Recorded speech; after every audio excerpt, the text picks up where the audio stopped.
Okay, hello GH101. We are still in our getting started with R programming.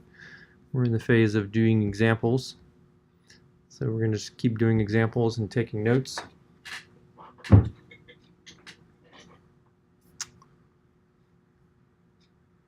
Let's do a new R script.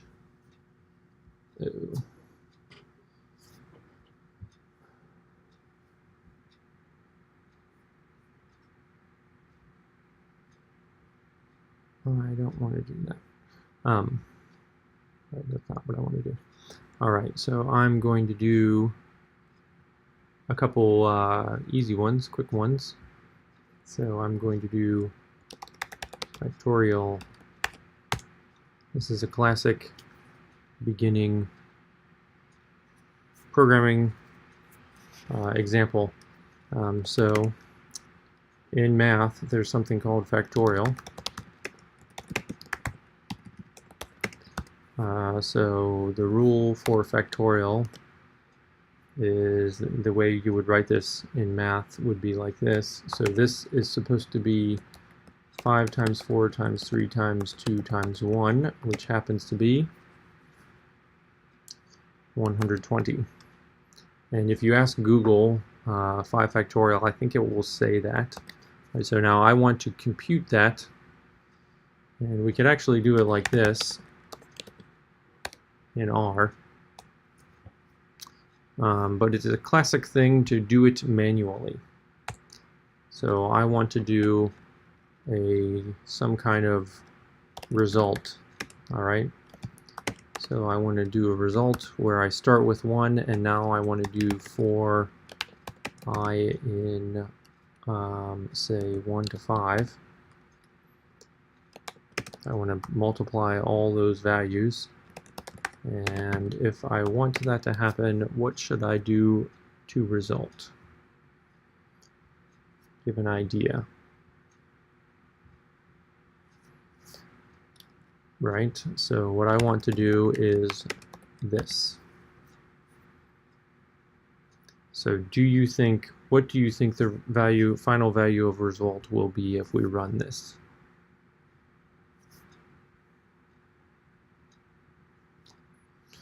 There's result, it's 120.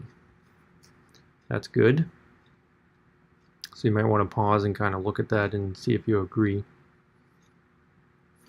I'm going to make this into a function. So I'll call this factorial. Apparently there already is something called factorial.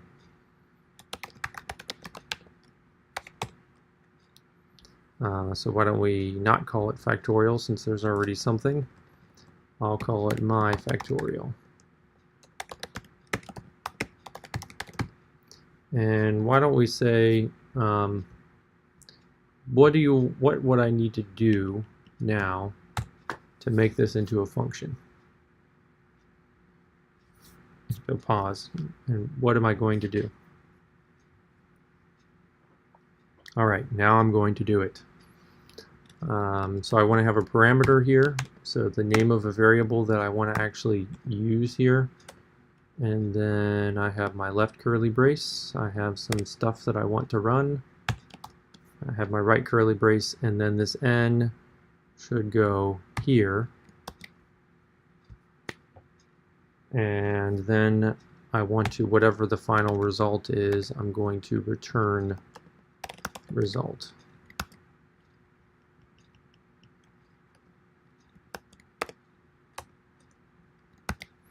Okay, so now if I run this, what happens?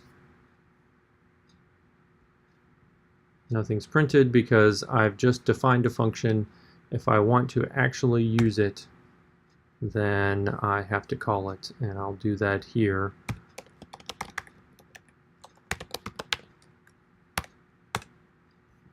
Okay, so there's that. I want to make a note for you in the programming stuff. Programming information back up there. All right, programming concepts and such, so functions or procedure. So hints for making a function. from some code. First, you just put the code into a function.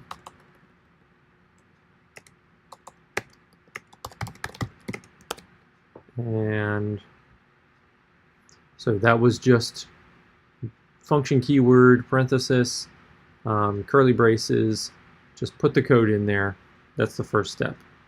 Second step is, what are your parameters? So what are the things that you potentially want to change each time you run the function? So those are called parameters. So what are they? Give them a name. We just have one here. It's going to be n, the number that we want to do the factorial. And then tie that into your code. So I had to change my 5 to an n here. So that's step 2. So what are the parameters to the function that you want? And tie those into your code, generally replacing parts of your code with those variable names. And then the last thing is return, right? Return a value potentially. Okay. So let's say, what is the smallest value of n so that n factorial is at least, let's say, 1 million. Make a guess. What do you think? You know that 5 factorial was 120. All right, and how would we do code for this? So one way is you start doing guess and check.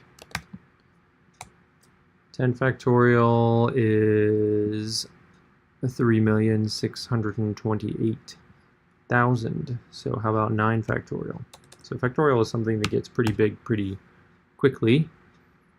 And then 9 factorial is 362,000. So the right value there, the right answer there would have been 10. If you want the program to do this automatically, then you need a loop. So something like for I in, let's say, 1 to 100,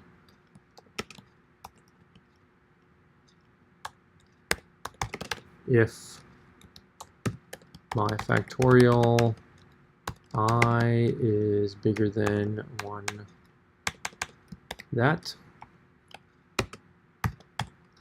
then I will break. And maybe I'll say found it,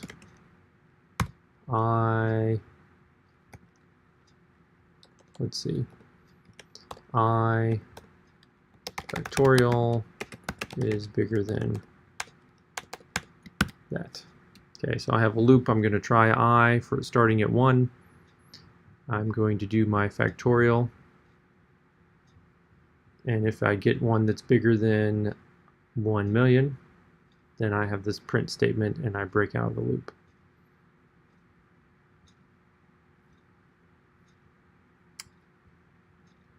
Says there's a problem.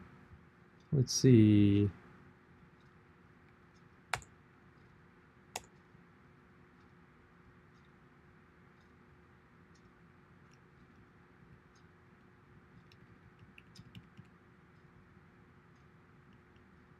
Oh, right, this is supposed to be paste.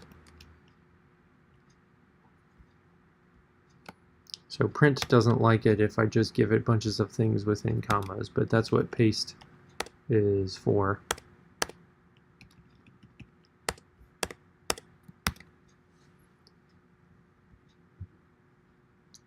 There we go. And if I wanted to change this to something else, I could change it to something else. That's factorial.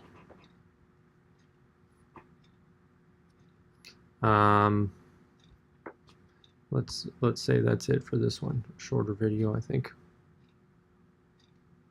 Did we learn anything new there? Nope, that was pretty much all, well, you learned things new, but that was using the same parts of the language that we already know about. Okay, happy factorialing.